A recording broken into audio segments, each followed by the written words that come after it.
Agora vamos dar um salto ao livro de Efésios. Neste livro, o apóstolo Paulo vai dar a condição do homem que está caído por causa do pecado. Ele vai descrever qual é a situação dos seres humanos por causa do pecado. Vamos ver o que diz o apóstolo Paulo no livro de Efésios, capítulo 2, do verso 1 até o verso 3. Vocês estavam mortos em suas transgressões e pecados. No versículo 1 do capítulo 2 de Efésios, o apóstolo Paulo nos dá uma descrição muito clara a respeito da consequência do pecado de Adão em nós. E a descrição ela não é positiva. A descrição é: vocês estavam mortos em seus pecados e delitos. Essa descrição por si só, ela já é uma descrição muito assustadora. Por quê? Ele descreve a mim e a você como estando morto por causa do delito e pecado. E essa descrição por si só já nos ensina muitas coisas. O que nós aprendemos com relação aos mortos? Quando você olha para alguém morto, quando você vai a um velório, quando você vai ao cemitério, e você está diante de alguém morto, de um cadáver, de um defunto, o que você faz? O que você espera desse indivíduo, desse defunto, dessa pessoa que está morta? Certamente você não espera nada. Certamente você não faz pedidos a alguém que está morto. Você não vai ao cemitério pedir favores aos mortos. Certamente, num velório, você tampouco pede favor ao morto. Você nunca vai chegar ao morto e falar para ele: por favor, me dá um copo de água. Ou por favor, me faça algum favor. Você nunca vai fazer isso. Por quê? Você sabe que o morto, ele não pode fazer absolutamente nada. Aquela pessoa que está naquela situação, ela não tem capacidade nenhuma para realizar nenhuma tarefa. Ela não pode fazer a menor das tarefas. Ela simplesmente está morta. E quando alguém está morto, nós não esperamos nada de alguém nessa situação. E certamente nós não vamos esperar nunca algo de alguém morto. Mas esta é a sua situação, é a minha situação por causa do pecado. A grande questão é como o pecado de Adão nos afeta. E o pecado de Adão nos afeta, trazendo morte, morte física e morte eterna. Essa é a nossa descrição por causa do pecado. Nós estamos mortos em nossos delitos e pecado. E o que nós vamos esperar de nós mesmos? Nós não podemos esperar absolutamente nada, porque nós estamos numa condição de cadáver, de morto. Por essa razão, nós não podemos esperar nenhuma atitude de um ser caído, afetado pelo pecado de Adão. O homem está morto em seus delitos e pecado, mas há ainda uma segunda consideração a ser abordada nesse texto. Veja o que diz o versículo 2. Nos quais costumavam viver, quando seguiam a presente ordem deste mundo, e o príncipe do poder do ar, e o espírito que agora está atuando nos que vivem na desobediência. No versículo 1, o apóstolo Paulo descreveu a condição do ser humano como estando morto diante de Deus. E agora no versículo 2, ele descreve a raça humana como sendo influenciada, como vivendo debaixo da influência do poderio de Satanás. Ele diz que nós vivemos de acordo com o príncipe que atua nesse presente século. Ou seja, Satanás, nós estamos, além de mortos espirituais, vivemos também debaixo da influência de Satanás. Essa é uma descrição terrível, mas a coisa não para por aqui. Observe o que o apóstolo Paulo continua dizendo nesse trecho de Efésios capítulo 2.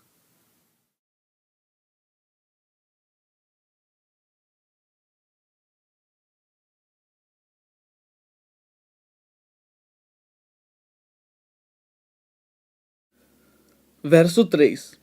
Anteriormente, todos nós também vivíamos entre eles, satisfazendo as vontades da nossa carne, seguindo os seus desejos e pensamentos. Como os outros, éramos por natureza merecedores da ira. Nós vamos ficar só com a primeira parte. A primeira parte diz que anteriormente todos nós também vivíamos entre eles, satisfazendo as vontades da nossa carne, seguindo os seus desejos e pensamentos. Qual é a descrição que o apóstolo Paulo está dando nesse momento?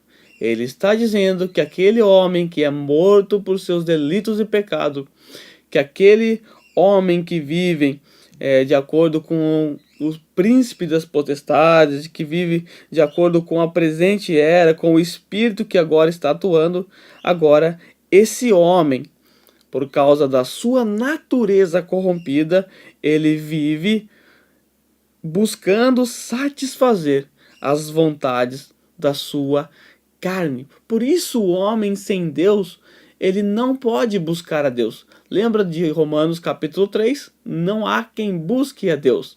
O homem jamais buscará a Deus. Muito pelo contrário, a sua natureza, ela é sempre inclinada para o mal. Ele vai buscar o quê? Ele vai buscar satisfazer as suas vontades, os desejos pecaminosos da sua carne. Ele vai procurar satisfazer os seus pensamentos. Então essa é a descrição, a terceira descrição dada pelo apóstolo Paulo no capítulo 2 de Efésios. Como os outros, éramos por natureza merecedores da ira. Este quarto diagnóstico que o apóstolo Paulo nos dá em Efésios, ele é muito preocupante. O que o apóstolo Paulo diz aqui?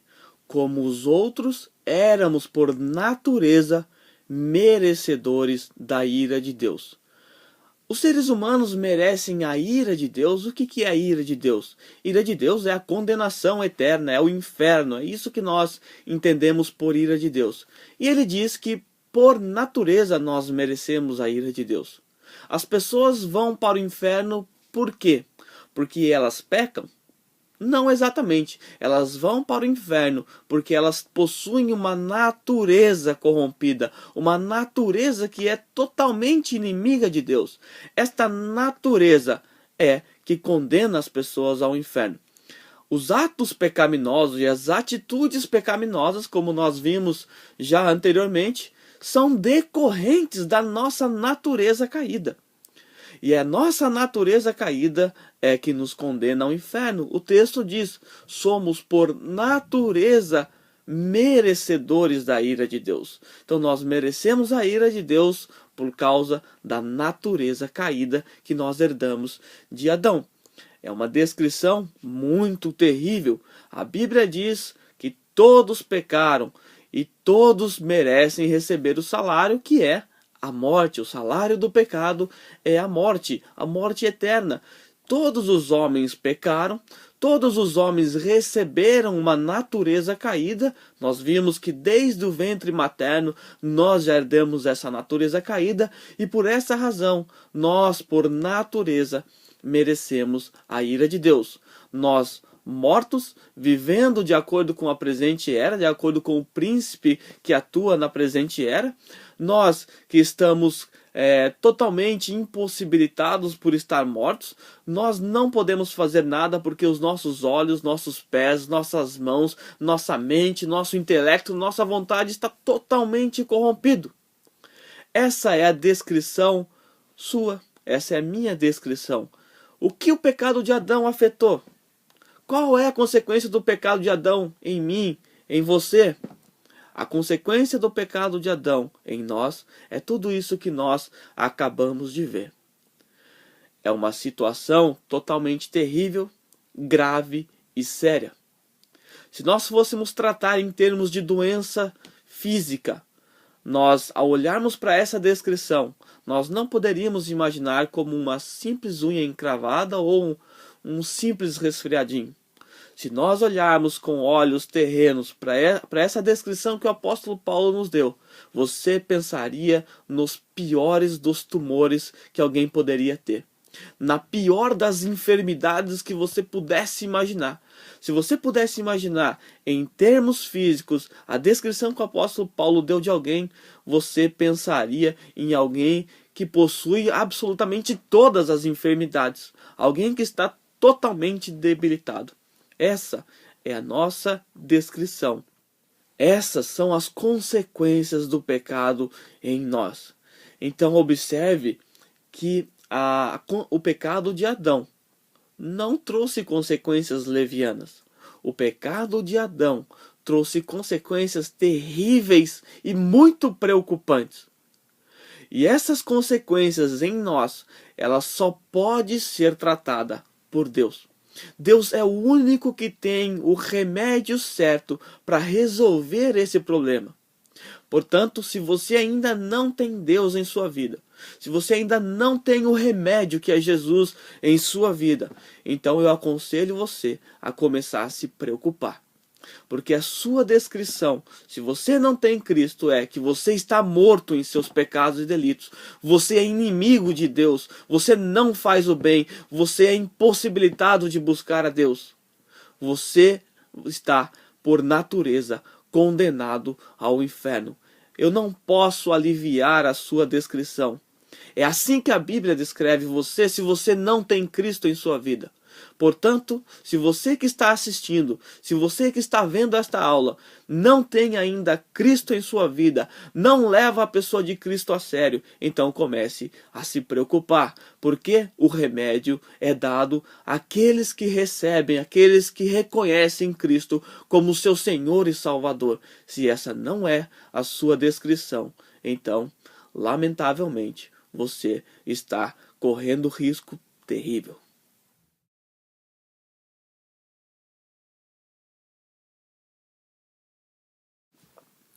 Conclusão: Deus é justo e o homem é pecador. Deus é justo e todos os homens são pecadores. Uma coisa muito importante a se entender a respeito da justiça de Deus é que ela se cumpre em dois lugares. A justiça de Deus se cumpre ou na cruz de Cristo ou no inferno. Para aqueles que creem, recebem a Cristo, se sujeitam a Ele como seu Senhor e Salvador, a justiça de Deus é cumprida na cruz de Cristo. Mas aqueles que rejeitam o Filho de Deus, aqueles que permanecem mortos em seus pecados e delitos, aqueles que permanecem satisfazendo as vontades da carne, aqueles que permanecem incrédulos, a esses a justiça de Deus se cumprirá no inferno. A justiça de Deus não deixará de se cumprir. Ou ela se cumpre na sua vida, na cruz de Cristo, ou ela se cumprirá no inferno. O homem depende de uma ação divina em seu favor. Do contrário, jamais conseguirá alcançar mérito diante de Deus. Depois de todo esse diagnóstico que nós vimos a respeito do homem, nós só podemos chegar a uma conclusão: que se Deus não agir em favor do homem, o homem está perdido por completo. Depois de toda essa descrição terrível a respeito da raça humana, nós aprendemos, nós concluímos que se Deus não vier em favor da raça humana, a raça humana estará por completo perdida. Mas nós vimos que lá no jardim do Éden, Deus é que foi ao encontro de Adão e Eva. Deus é que preparou roupas com pele de animais para cobrir a culpa deles. Nós vimos que Deus ali estabeleceu um princípio, ou seja, Deus sacrificou um animal inocente, ou seja, alguém inocente, para cobrir a culpa de pessoas pecadoras. E nós vamos ver ao longo desse curso que Deus fez a mesma coisa para cobrir a nossa culpa. Nós vamos ver que Deus sacrificou seu único filho para cobrir os nossos pecados. Deus é que sacrificou o seu Filho. Deus é que enviou o seu Filho para pagar o preço do nosso pecado. Nós vamos ver até o final desse curso, nós vamos aprender exatamente o que foi que Deus fez, qual foi a maneira que Deus agiu para tirar o homem dessa condição. Então fique conosco, acompanhe os estudos até nós chegarmos no final. Nós estamos falando de pecado. E sempre que nós falamos de pecado, geralmente nós falamos, Jesus morreu para pagar os nossos pecados. Esse é um jargão muito comum no nosso meio, no meio da população cristã, como é o Brasil. Então nós, desde pequenininho, nós ouvimos nossos pais falando, Jesus morreu para pagar os seus pecados. Mas surge então uma dúvida. A dúvida é a seguinte: pagar para quem? Para quem que Jesus pagou os nossos pecados? E infelizmente hoje muitos cristãos confundem essa questão do preço pago e as pessoas têm ideias equivocadas a respeito do preço pago ou para quem que foi pago. E atualmente tem circulado um vídeo na internet, nas redes sociais, e esse vídeo é um vídeo herético. Ele diz que o preço pago, eu não vou dizer aqui para você, eu quero que você assista, eu vou estar postando ele agora aqui para você, e você vai assistir esse vídeo analisando. Talvez, pode ser que você até tenha compartilhado esse vídeo por você não saber. Talvez você achou até legal esse vídeo, você curtiu esse vídeo quando foi postado, mas agora eu quero que você assista esse vídeo até o final. Não é muito comprido não, 13 minutos.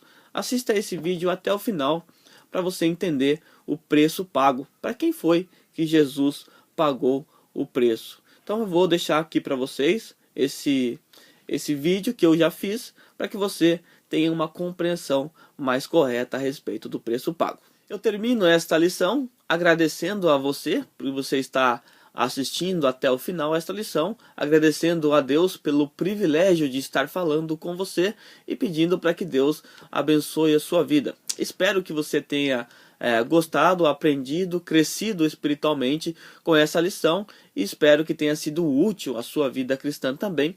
E agradeço a você que tem compartilhado os meus vídeos pela internet, agradeço a você que tem curtido os nossos vídeos na nossa fanpage, que está aparecendo o endereço aí para você que ainda não curtiu, e espero que Deus abençoe você ricamente. Continue ligado, continue nos seguindo na nossa fanpage, que em breve nós postaremos outros vídeos e outras lições a respeito do curso Alicerces Firmes. Que Deus abençoe vocês grandemente.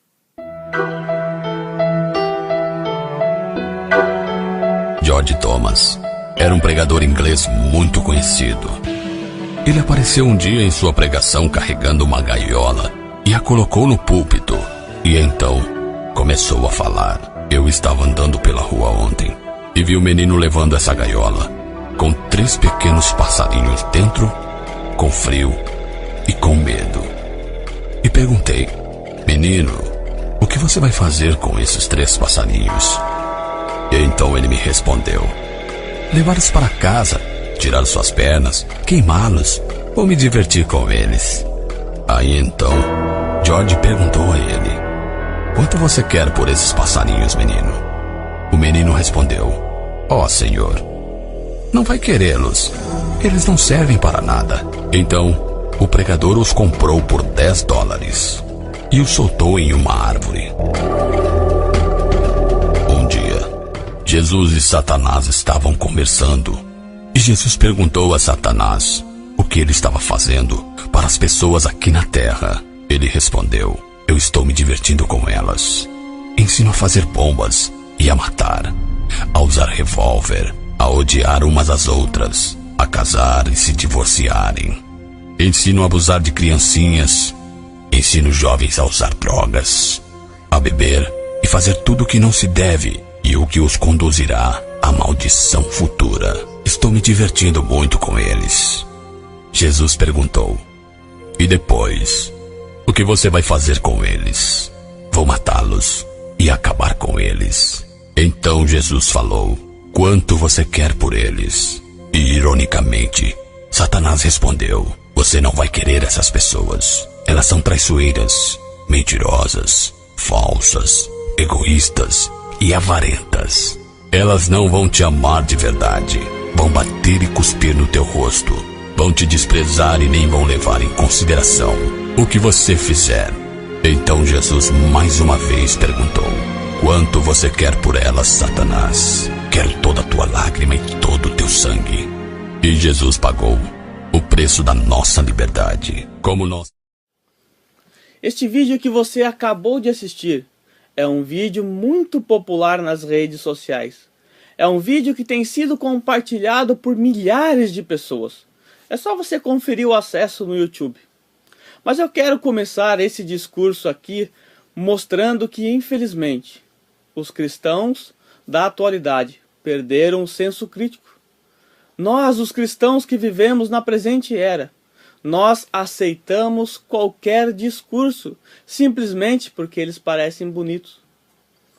Esse vídeo que você acabou de assistir é uma das maiores provas de que nós, os cristãos, abandonamos o senso crítico. Nós nem sequer avaliamos aquilo que nós estamos ouvindo.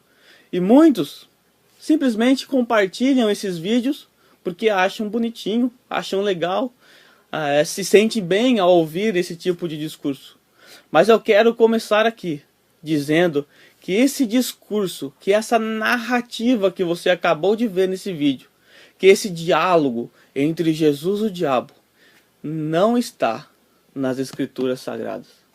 Eu desafio você a abrir a Bíblia e encontrar esse discurso aqui dentro. Você não vai encontrar esse discurso aqui dentro. Esse discurso é fruto da imaginação fértil de alguém, não das Escrituras. E eu começo dando aqui um princípio muito importante. O princípio que diz que quando as Escrituras se calam, nós devemos fazer o mesmo. Se a Bíblia não fala sobre determinado assunto, faça você também o mesmo. Se cale, não fale. E se esse discurso não está nas Escrituras, eu não posso dizer que houve esse discurso, que houve esse diálogo. Então esse primeiro princípio que eu quero apresentar aqui, esse primeiro argumento que eu quero apresentar aqui é que se as Escrituras não falam, se as Escrituras se calam, faça o mesmo. Nós também devemos nos calar. Mas há ainda uma outra implicação por trás desse vídeo. Observe que nós acabamos de ver que nesse discurso entre Jesus e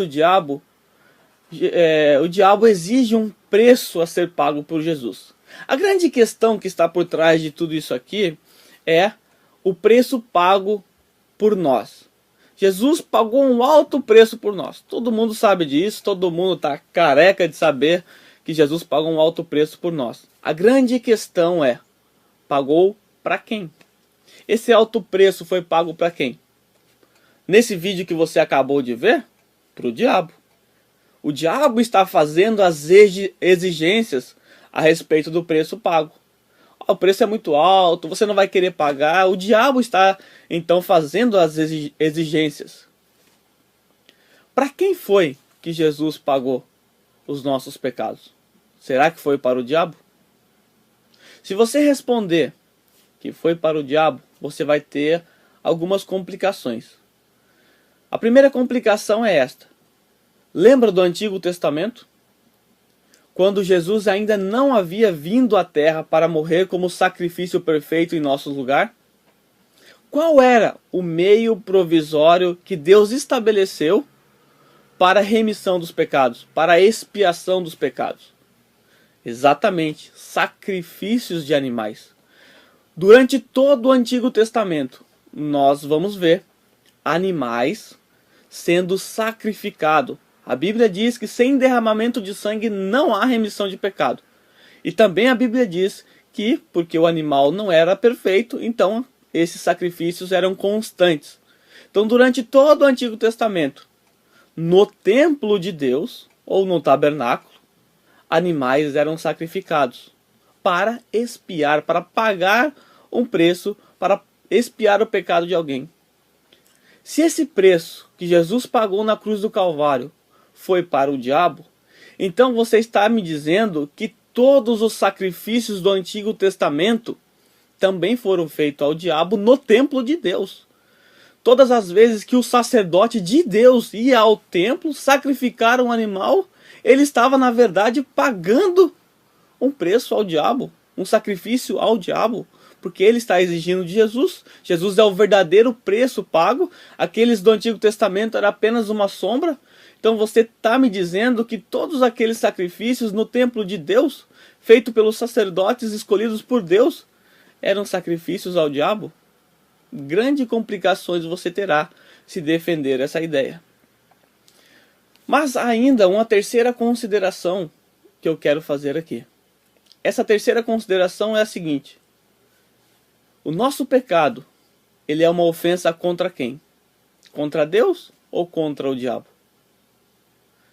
O diabo, ele está numa posição de condenado juntamente com aqueles que negam a fé em Cristo. Como é que alguém numa posição de condenado pode exigir o preço? Jamais isso poderia acontecer. Os nossos pecados não são ofensas contra Satanás. O nosso pecado é uma ofensa violenta contra a santidade de Deus. Então são essas três complicações que você tem se você continuar defendendo essa ideia de que o preço pago na cruz do Calvário foi pago ao diabo. O preço do nosso pecado foi pago àquele a quem nós ofendemos com o nosso pecado. Jesus pagou os nossos pecados ao Deus Pai e não ao diabo. Então, agora, esse vídeo, esse sim eu quero que você compartilhe. Esse vídeo que eu acabei de editar, pode compartilhar à vontade. Mas aquele outro vídeo, não compartilhe. Por quê? Você está compartilhando uma história que não está na Bíblia Sagrada. Você está compartilhando uma história que é fruto da imaginação de alguém. Por que eu estou falando isso aqui? Não porque eu queira, talvez, agredir a pessoa que criou o vídeo. Não é a minha intenção. Eu quero simplesmente mostrar a vocês que se julgam, que se chamam de protestante, que nós estamos perdendo a essência do protestantismo.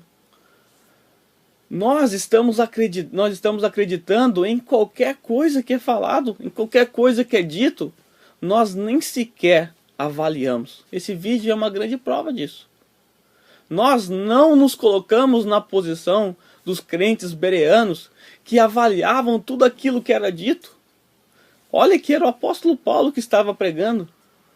E aqueles irmãos estavam avaliando e eles foram chamados de nobres. Nós perdemos isso de mente. Nós perdemos isso de vista. Vamos retornar agora para a época da Reforma Protestante, feita por Martinho Lutero. Naquele tempo a igreja vivia uma penúria espiritual terrível. O que acontecia naquela época? Naquela época, os leigos, ou seja, aqueles que não pertenciam ao clero, não podiam acessar as escrituras sagradas. Então o povo não tinha acesso, o povo comum como nós, não tinha acesso às escrituras. E o cidadão ia para a missa em latim, ou seja, ele não entendia nada. Às vezes nem o padre entendia o que estava falando porque era algo lido. Quando Lutero iniciou a Reforma Protestante, sabe qual foi uma das primeiras coisas que ele fez? A tradução das escrituras na língua do povo. Para quê? Para que o povo pudesse ter acesso e avaliar aquilo que estava sendo dito pelo clero, pela igreja católica no momento. Então Lutero conquistou para cada um de nós o direito de cada um ter e interpretar a própria escritura. Antes da reforma, as escrituras, a interpretação era monopólio da igreja católica, da igreja romana. Quem tinha que interpretar eram os cleros, e eles passavam informação para o povo, e o povo não tinha como conferir e aceitava tudo aquilo de bom grado, tanto é que acabaram até vendendo indulgências. Você pode perguntar, não, nós não estamos assim. nós não estamos assim por enquanto. Nós só não estamos vendendo indulgências, mas nós já estamos vendendo toalhinha, sabonete, martelinho da fé, martelinho da justiça. Nós já estamos comercializando a fé de outra maneira. Naquele tempo, vendia-se indulgências, salvação para aqueles que estavam mortos ou salvação futura, caso você morresse. Nós estamos voltando àquele mesmo período. Nós estamos retornando às trevas espirituais vividas pela igreja medieval. Por quê?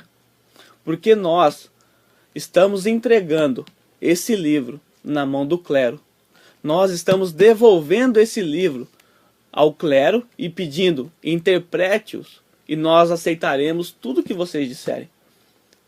Nós ouvimos pastores falando, pregadores falando, nós simplesmente aceitamos porque, ele é o pastor, o ungido de Deus, então tudo que ele fala está certo. Isso é uma grande besteira.